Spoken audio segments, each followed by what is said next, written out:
Yo, are we on? What's up, Lance? Rhett, oh my gosh, dude. How you been, bro? I'm good. I am hanging out in the afternoon, mid between sessions, drinking Ooh, a Americano. nice. I just made myself an affogato. No shame. Sometimes you just need that extra pick me up, you know what I mean? Yeah, the hard thing, man, I've noticed as a therapist, I'm sure everyone can resonate with this. I think if you have any type of coffee maker in your office, Yes. even if you don't, people probably bring in their own. It is really easy to drink a lot of coffee. Oh yeah. Yeah, it's something I have to like turn it off at some point where I'm like, no more coffee after like noon, and we're at 12:43 Pacific Standard Time today, so Yeah. sometimes I And break my own rules. one of my treats for myself after a long therapy week is one of my favorite coffee shops. It's close to it's like I don't know walking distance to my office. Is I'll grab an americano from Summer Moon on the way out, and it's just like that little coffee at the end of the week, a work week. It I don't know. It just feels like it hits the spot. Yeah. RT Dialogue brought to you by Silver Moon Coffee. Oh yeah, should we tell people what this is? This is the RT Dialogue podcast. Yes, yes. Today we're doing a little something different, right? Yeah, so we are going to talk about an intervention that is now up on the Substack that I wrote about. Yeah. Um, Lance encouraged me to write about it, and I hadn't really written about it. And we simply call it the note card intervention at this point. Yeah, I mean, nothing says intervention like no card intervention. Yeah. So let's jump into it. And I Yeah. thought I would just start with like origin stories. So here's what I remember. And again, I'm not saying I invented this note card. There are probably other therapists out there using this in their own forms, right? But in terms of like the RT community, about 2010, I'm in a group therapy practice, and I have a really big office at this point, like really big. I had a ping pong table in there, and a couch, and bookshelves, and it was massive. And I remember sitting with a client, and they're feeling really stuck, and I didn't know what to do. And so I walked over to my desk and I grabbed a handful of note cards. Pretty much like if you're watching the video, like just simple 3x5 note cards. I think the ones at the time I was using, it doesn't really matter, but I remember at the time using the note cards, the different colored ones. Just I like how they stand out, like purple, pink, green, yellow. And so I walked over, I grabbed a handful, and I told the client, I'm like, let's just start talking about the things that you're anxious about, that are bothering you right now, and I'll write them down on a note card. And so one by one, they tell me the things that are stressing them out, that they're anxious about. And Yeah. I'd write it down, and I write one thing on one note card. Hmm. And by the end of that practice, my memory is I had about 15 note cards, Wow. 15 different things this client was stressed about, anxious about, worried about, things that they were like thinking about.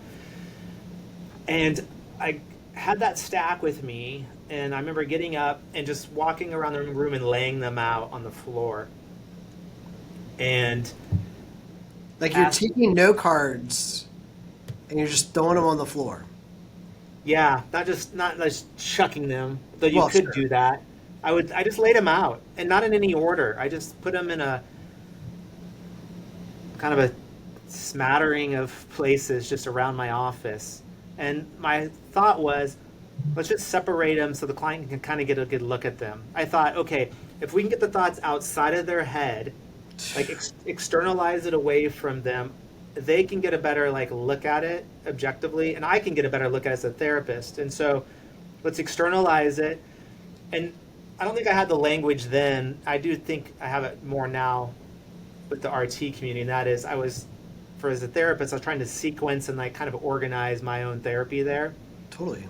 And so the client is sitting there on the couch, and I ask them to get up, and I say, I want you just to walk around these cards and just look at them, and let's just talk about them.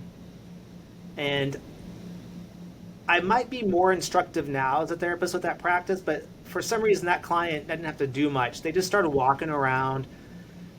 They would pick them up and look at them, and they'd start talking about it. Well, this thing right here, I don't know. Yeah, I'm anxious about it, but it's not that big of a deal. And they put it back down. And then they'd walk to the next one and look at it, and they'd hold it up and be like, this is a pretty big deal. I don't have to do with it at the moment, though. And they'd put it down, and they'd walk to the next one and be like, well, forget this. Put it back down. And they would do this over the course of, I don't know, it probably took about 10, 15 minutes. And after going through all the cards, they finally said, this is the one thing I think that I'm just most anxious about, most worried about, like stressed about. I don't remember the exact language there, but it was the one card of all the things that was their issue, like they were struggling with. And so I had them pick up all the cards that weren't as important, and we put them to the side, like in a stack. And I had them just hold on to that one card.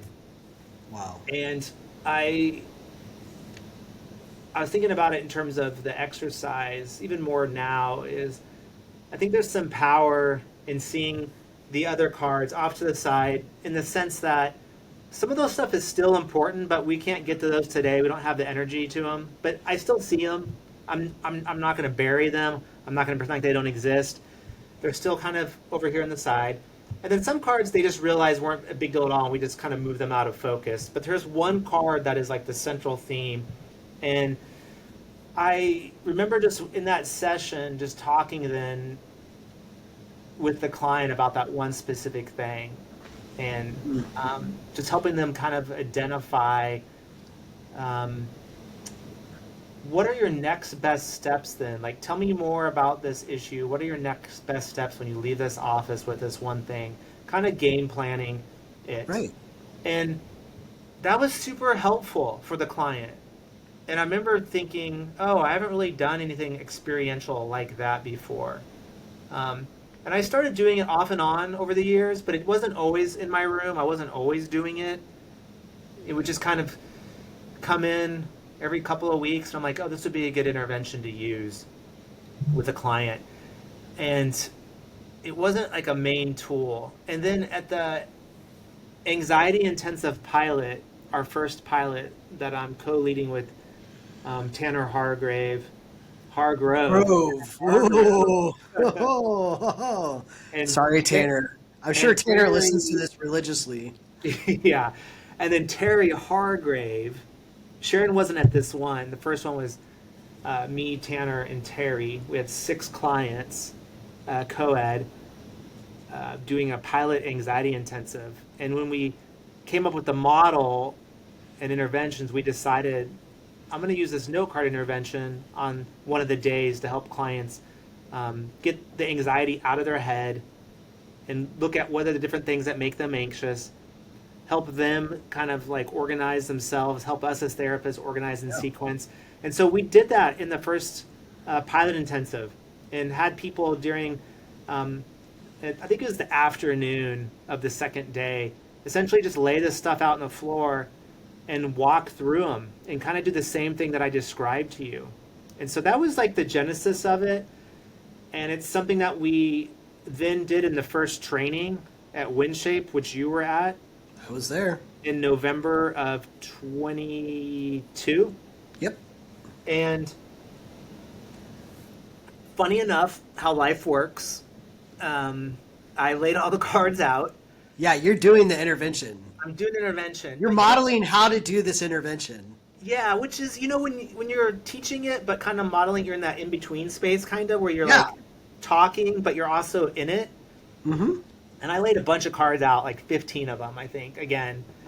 And the one I picked up at the very end, it just said something like my marriage on it. And when I picked that up, I walked through the 4 steps. Because by this point, we would have clients pick it up, talk through all of them, and then practice their 4 steps around this piece.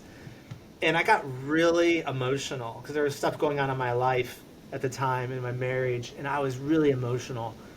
And I was having a hard time keeping it together because there was like a lot of people there. I think it was like 36 of you. And I remember finishing it up and putting it down. I'm like, I'm done. Whew. And I remember Terry standing up in the very back of the room. This was a moment, yeah, tell it. And you can tell me. I mean, I don't think I'm not misremembering this, but he basically said something like, Rhett, come back up here. Walk back up. Say it again. Say what again, Terry? Say your truth again. It didn't sound like you meant it. Like it wasn't strong enough. Yeah. And so I say it. And then he kind of came in as like what would you call this intervention? Where he kind of like, he speaks truth into you kind of as this like other party. Are we talking like Gandalf experience? Or like, are we talking about... Well, he's embodying truth for you? I don't think he liked the truth that I had, that he wanted me to dig. Not. He wanted me to dig deeper. Yeah. And at that time, I had trained for and failed a race in Europe, a big mountain race called the UTMB. It was like 106 miles, and I did not finish. I DNF, they call it, at mile 20 up in the Alps. Really sick, probably COVID. But really, it was, I think, the beginning of the end of me getting to the issues in my life. Like, my life kind of fell apart, which was the beginning, which I think it was perfect in God's timing that thing fell apart in Europe in August, and now here I am at the RT training. And so Terry's on the side, like, Rhett, you've been training, you've been doing these hard things, and you have what it takes. And he was just saying all this like powerful things, and I'm like trying not to cry in front of everybody. And he just had me say it again and say it again and say it again, and that shifted my life actually, because I went home the next week, and that was the beginning of life falling apart and transformation and the path towards restoration of my own life. So Terry kind of turned the script on my own Notecard intervention and used it on me. Jerk. when I hadn't planned to do that. And what was actually really beautiful about that is I had 2 people, one anonymously and the other anonymous in the beginning and then later shared, walk up and leave me notes saying that their marriages were also not in good places. And so they appreciated me. So I was like, that's the beginning of this exercise. And so we've been using it as kind of, Terry really loved it. The clients really loved it, the intensive models. You've really like used it, I think it sounds like, really powerfully in your own work. I've seen you use it also up in some trainings. Yes. And so now we kind of consider that an important intervention in terms of RT, and not just anxiety. We can use it for other things besides anxiety, but we kind of birthed it out of the anxiety intensive. Yeah. And some of the nuances that happen, I want to like own what we're doing when we're doing this. Because the goal of doing the Notecard intervention is really to, like you said, is to put it all out there and empower our clients. The amount of empowerment that happens when you're going through this is absolutely amazing. And, having been a recipient of this intervention a couple of times personally, I don't even know how to describe what it's like to pick up the one card. Like that one card that you're called to do. There is something, it's like it's a quintessential moment of like where time pauses and we're doing battle right now.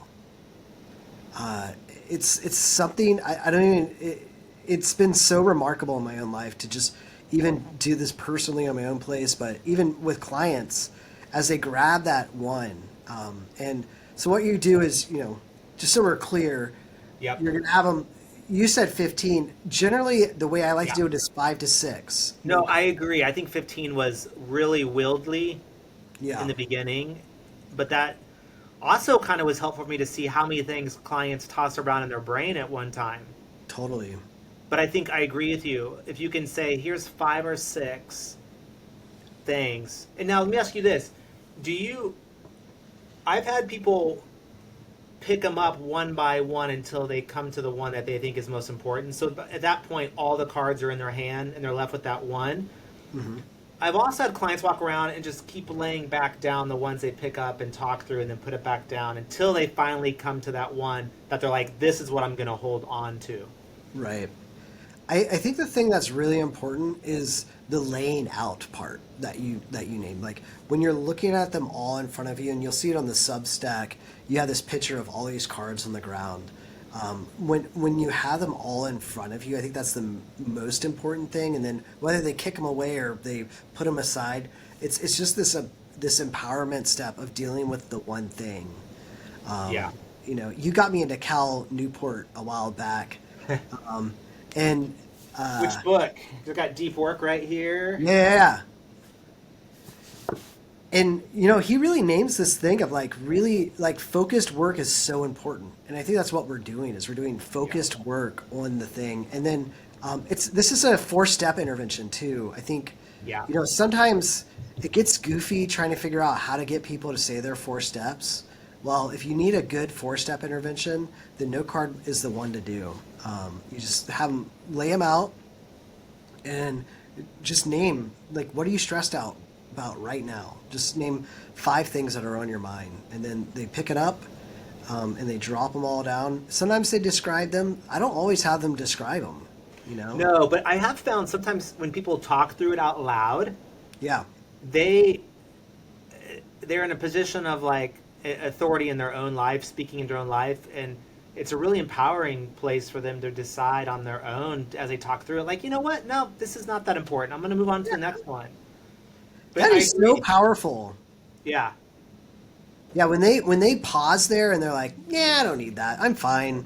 It's really nice to like make those rapid decisions on something that would normally just spin around in their brain forever. Let me, as we're kind of, and we'll progress through this, but I kind of want to just point out something too that I tried differently a couple weeks ago. I didn't actually have the client stand up and walk through it. The cards were laid out on the floor between me and my chair and this client on the couch. And we were just both hunched over, moving them around and organizing them in different ways. And I was like, I was aware of the fact I could get them and stand up, but there was actually something really powerful. It was like they were moving chess pieces from the couch and just Nice. organizing it. So I left them in the sitting position because they were Oh, organizing it. So I think as a therapist, just kind of being intuitive with your client too about, am I going to get them up and walk around? Are they going to sit? But though we both agree getting up and walking through is probably the best. absolutely. Checkmate on pain, man. Checkmate. Got you. Do they do a castle maneuver? Yeah. This book, Yeah. Things might go terribly, terribly wrong. which Terribly I, horribly. yeah, which I mentioned in the article, things might go terribly, horribly wrong. A Guide to Life Liberated from Anxiety. It's a great title of a book, by the way, Yeah.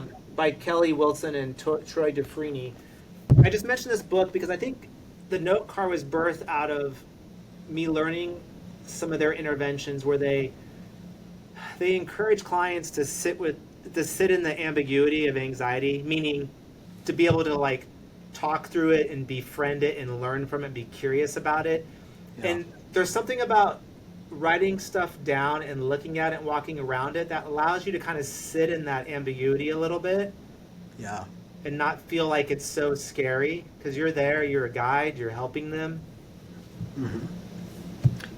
Yeah, so great. And then the other thing that you can do is after they do the note card exercise, you can have them write out their 4 steps on each one or have them practice the stop, turn, slow technique. And you can say, here, how about I hold on to your pain for this week and we can pick it up when you get back. Just kind of Ooh. like kind of like a neat little thing you can organize around. And, Yeah. um, also for when they come back and if it's been a while and you haven't seen them, and you can have them say, hey, you named these 2 months ago. How are we doing? It's a I great like, way to track no, progress. I like that. I have not held a client's pain like that or taken it and brought it back out the following week or something in session. I think that's like a really powerful thing.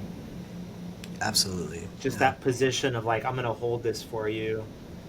Um, let's, let me ask you, big picture, what do you think with the no card intervention are like the critical principles that are happening as we kind of continue to walk through the process here? Yeah, I think the big thing, and Terry talks about this a lot, is recognizing choice and empowerment. Mm-hmm. One of the big things with anxiety is we just ruminate really quickly, and what we're doing is you know, Terry talks about like it's like a cascade of water or like dominoes that are being tripped. And what we're doing is we're giving them access to stop the flow of water or to grab the domino from falling down. And that empowered step says you don't have to allow this to keep going, right?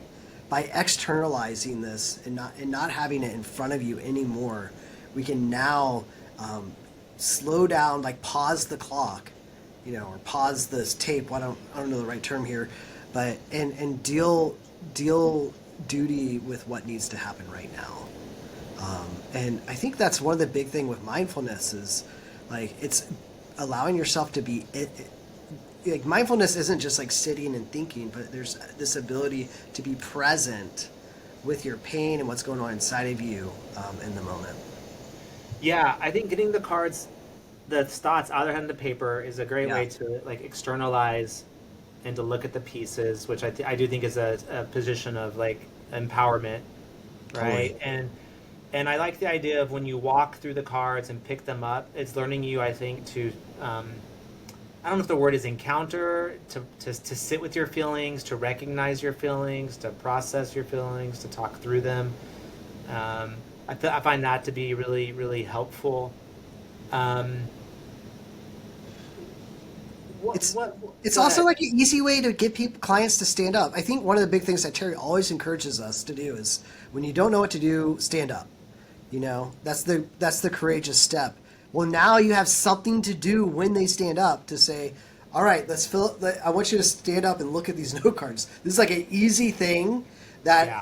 has these poignant moments that And I want to say, like when you did that intervention, Terry really paused you on that. And I think this is really important when you're doing four-step work with clients. To double down that truth is absolutely super powerful, as well as encouraging that fourth step. And I love the way, as I recall, Rhett, is Terry said your name in such a, it felt like, God from on high was saying, Rhett, Rhett, you know, and he really held you. It Yeah. wasn't like we're doing this goofy intervention. It was, we're doing battle right now. Rhett, you are No, it shifted capable. from a teaching moment, modeling something to now I'm in the intervention itself. Yeah, yeah. It was awesome. They, I'll tell. I don't know. Do you want to hear my part or like how I did it in front of everybody? Yeah. Yeah. I don't want you to feel like you're the only one like being vulnerable. No, go ahead. Yeah. So when I did it, I live in I grew up in Virginia and I now live in California, and one of the things I struggle with a lot is uh, being away from my parents. Like I love both my parents very much, and my dad has had cancer for a few years now, and it's like this cancer that just hides out there, and so I was like doing my note cards, and I had like stuff happening at work. I had um, you know uh, finishing my doctorate. It was just like all these different things. And then I looked at this card and I was like, my dad's cancer was like on the card. And it was so crazy. It was like the card had this, it was like lighting up at me. It was like, you have to deal with me right now. Oh man. You have to deal with me right now. So I had to grab that card, and I was sitting there staring at the card and trying to figure out, what am I going to do with this like struggle inside of me about, knowing that I'm going to lose my dad one day. And so I had to go through my 4 steps, where for me, it was feeling like a failure, right? Totally feel like a failure that I like left Virginia. And so my big thing is I would just shut down and avoid it. But that was no longer a choice then and there in front of everybody. So I had to say, I'm still called. Like I am called to do this great work. And my next step was just to be present and be myself. And I don't know, like after we did that, after I went through my 4 steps, once again, this is kind of the trick of the trade is like, once you've named your 4 steps, then you can double down on it. And they did an intervention with me talking with my dad about, where I am and how I'm dealing with the cancer. And I don't know, it's just really, I felt so much more at peace instead of feeling frantic about being away from him, which made me way more connected on our phone calls. So. Did you? I was just curious. In the intervention, were you like, this is my next best step, or as you kind of walk through your 4 steps, you just kind of came to a place of like, just intuitive knowing, like this is what I got to do, or this is how I got to be, in terms of how I move in the world, or was there like a real direct action or out of that place? So what happened was they did a psychodrama with us, and they had me pick out someone in the room, this is the beauty of group work, is you can just pick random people to be my dad. So I didn't pick Terry, that'd be 2 on the nose, but I picked a good friend of mine, and like I had a discussion with him as my dad, right? And it was really funny because he said things. I was like, my dad wouldn't say that. He's like, but I was able to say, this is what my dad would say, right? So I was able to reconcile a lot of my grief, which for me was recognizing that my dad is still proud of me, and then I think the next steps that I walked away with, to answer your question in a long way, was just staying connected. Like that was like the big thing for me, was like, and I would say that happened 2 years ago. I have done so much cool stuff with my dad since. Yeah, you sent me a photo from the other day when you guys were out at NASA. Yeah, my dad worked at NASA, so we went to the Houston Space Center. Yeah. We met up there, we like toured, and he showed me his first project at NASA, which was Skylab, and he also saw his last project at NASA, which is the Orion project, which is mission to Mars. So, he's a cool guy. I love my dad a lot, and I feel like because of doing this work, like I feel so much more connected to him, and I'm not anxious about what's going to happen to him. I can just connect with him as my dad.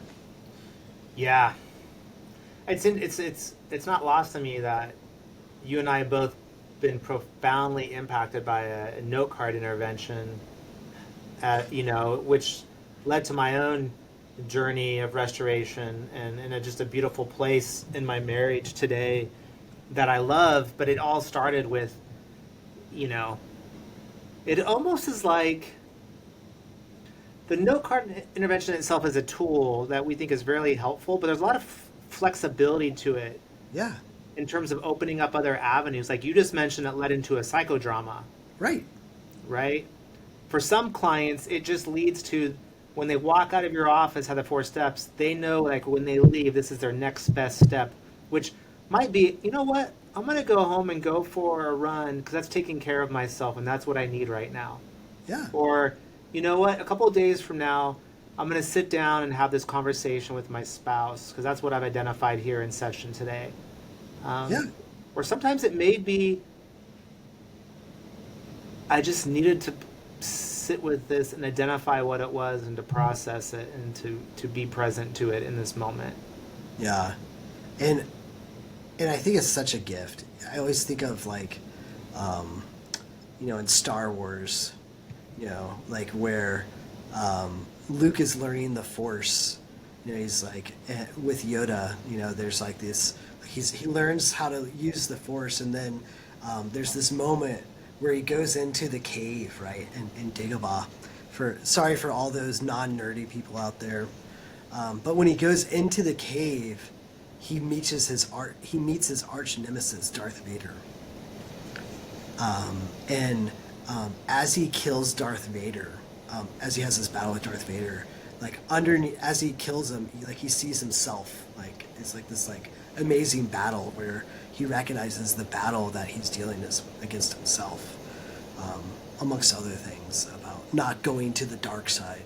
And we're just trying to get people to go from the pain side to the peace side, right? Yeah. Well, and like, I hate that I say the word like a lot. I'm just going to throw that on the podcast out loud. I'm around too many teenagers like this, like that. So, I think I got you on lock on that. What I also love about laying the cards out on the floor, and sometimes I'll organize them around in certain positions that, especially if you're having them write their 4 steps on the cards, Yeah.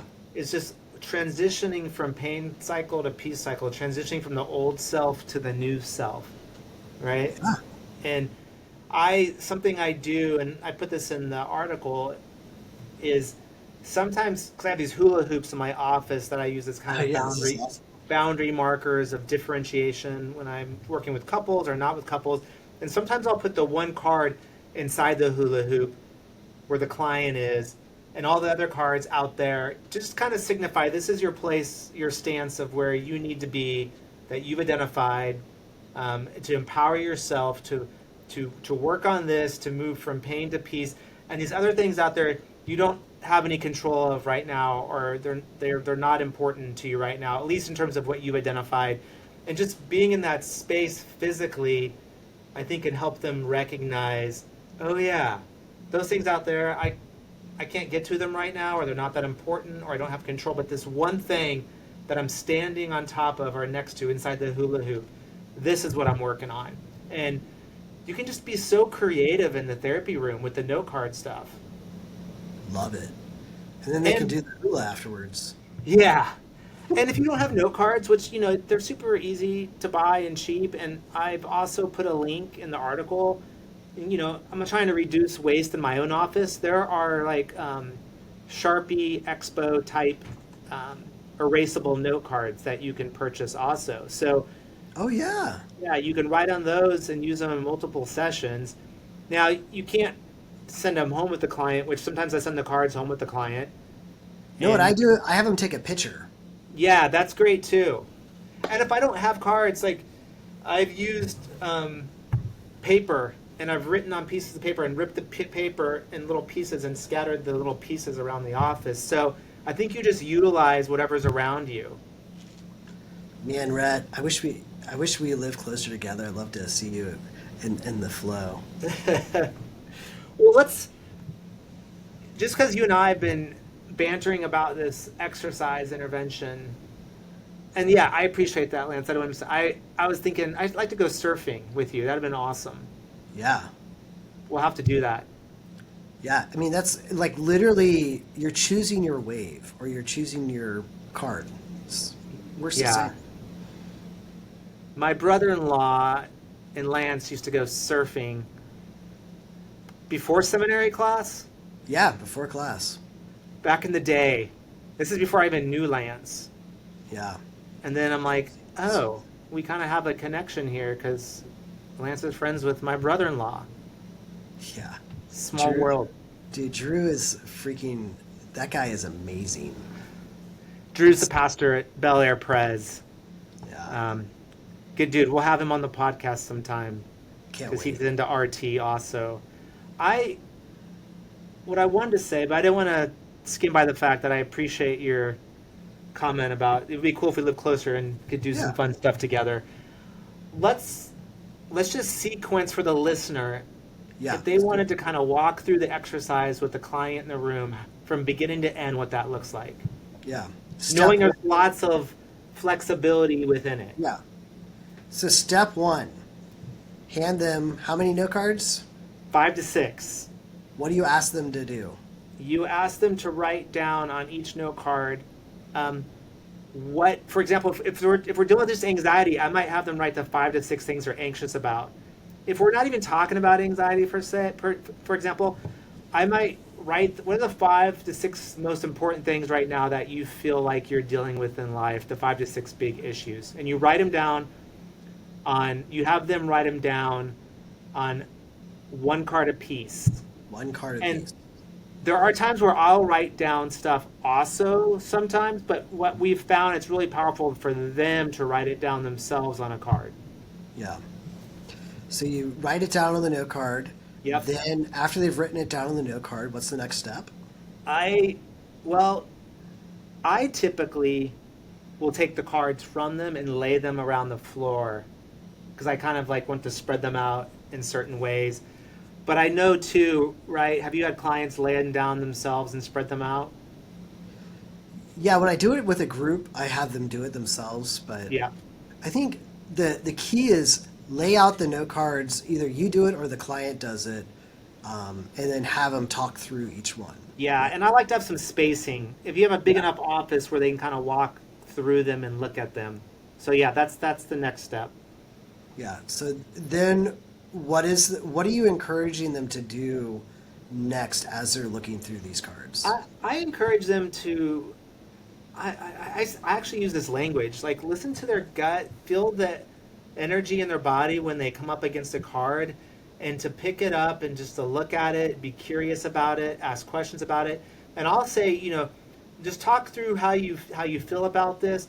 But I'm overall what I'm instructing them is to get familiar with these until they've identified the one that they feel is like the most important today to talk through to actually work on.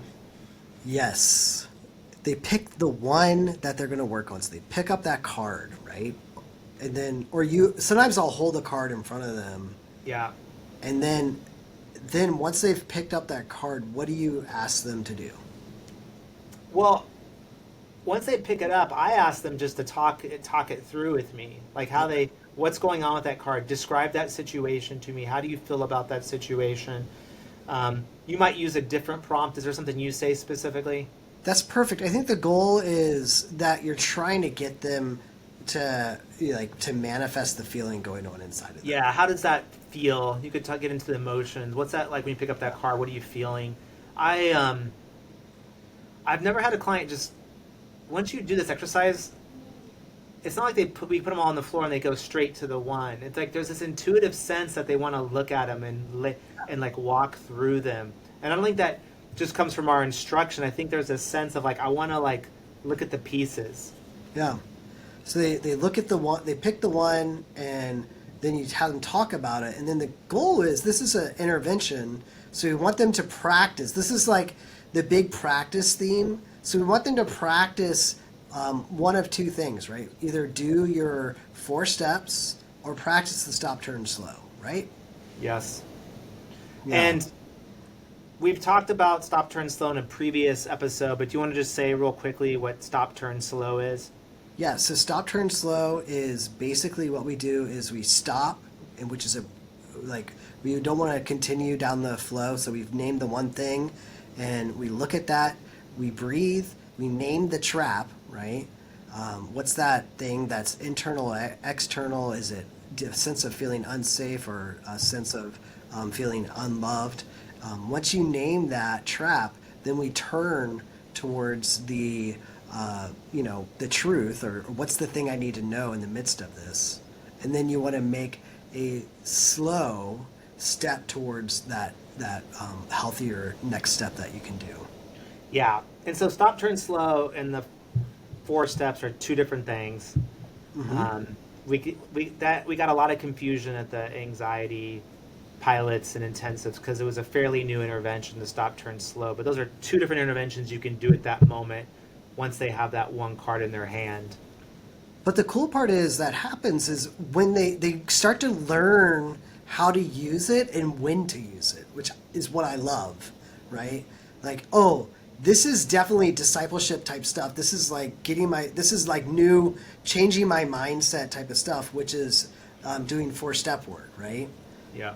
Versus like, oh my gosh, I'm so anxious right now. My body's like in spin, I'm freaking out right now. I should do stop, turn, slow, right? Yeah. So, And how do you feel about this?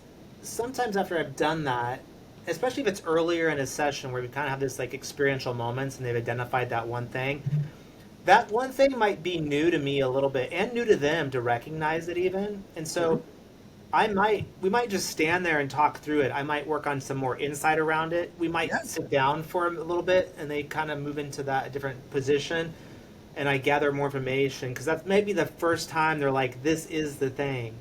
yeah, And so I might like, okay, tell me more about this. And so there is sometimes a flow with it where you're moving from some up on your feet experiential and then also some insight work. Or the whole session could be just experiential. By the time they walk out your door, it's like they haven't sat down and there's a note card in their hand yeah. and they're on to like the next best step for them. Right. They're ready to go kill Voldemort or something like that. Yeah. Um, What is there you know, let's be I think the reality is, one of the reasons we're talking about this is because I don't really know of any other place that we've talked about it. no. It's been mentioned in some trainings and practiced in some trainings.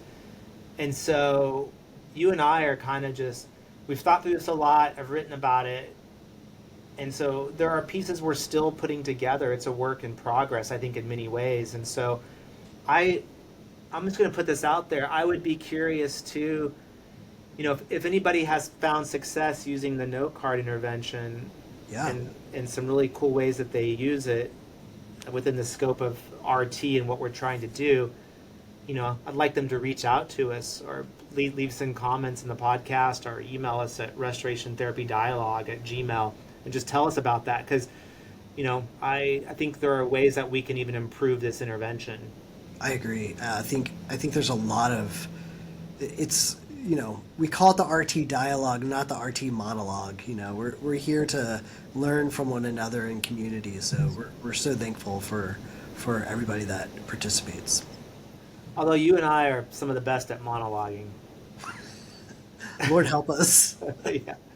The pastor dies hard, man.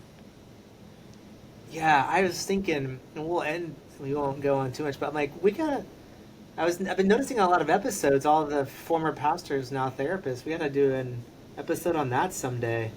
Yeah, man. Yeah, definitely need to.